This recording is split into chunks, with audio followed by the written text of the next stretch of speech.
अफ़सोसनाक ख़बर आहे कंधकोट खां। कंधकोट मेन बाज़ार जी हबीब बैंक भरिसां पुराणी इमारत ढही पट थी वियल मलबे हेठियां दॿिजी हिकु नौजवान फ़ौत, 5 ज़ख़्मी। लाश ऐं ज़ख़्मी अस्पताल मुंतक़िल। मलबे हेठियां दॿियल कुझु माण्हुनि खे कढण लाइ इमदादी कार्रवायूं जारी आहिनि। उन बाबति टेलीफ़ोन लाइन ते नज़ीर मिराणी मौजूदु आहे। जी नज़ीर, तमामु तफ़सील खां आगाह कजो। हाजी मताब कंदकोट हबीब बैंक भरसा बाज़ार जे मेन रोड ते ॿ इमारत जे छत पटण दौरान ओचितो छत ड्रही किरी पई, जंहिं सबबु हिकु नौजवान 15 साला जानमल बंगार फौत थी वियो, जॾहिं त 5 ॼणा ज़ख़्मी थी पिया।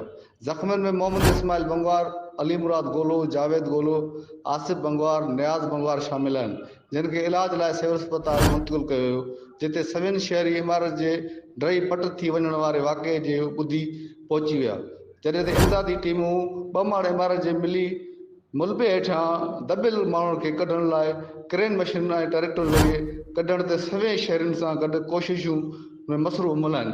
जॾहिं त इन जाइ वारदात ते डिप्टी कमिश्नर मनोहर अली मिठाणी बि संदसि पहुची करे मालूमात वरिती ऐं संदसि हुकुमात जारी कया त ज़ख़्मियुनि में संदसि जेके ज़ख़्मी शदीद ज़ख़्मी थियल आहिनि उन जी तबी इमदाद कई वञे।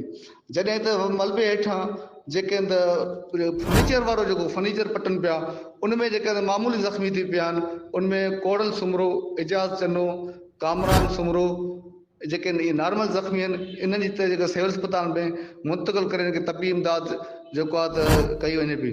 जॾहिं त मुलबो जेको आहे अञा बि जेको आहे त जेके इंतिज़ामिया पारां जेको मुलबो हेठि रही वियो आहे, हेठि उन मुलबे खे हटाइण वारियूं कोशिशूं जारी आहिनि। ऐं जेके रोड जे चारनि तरफ़नि जेको रोड आहिनि उहो रोड बि जेके बंदि कया विया आहिनि। बंदि जेको आहे ट्रैफ़िक जेको आहे त मुंतक़िल करे ॿिनि पासनि ॾे जेको आहे त शुरू कई वई आहे। जी माता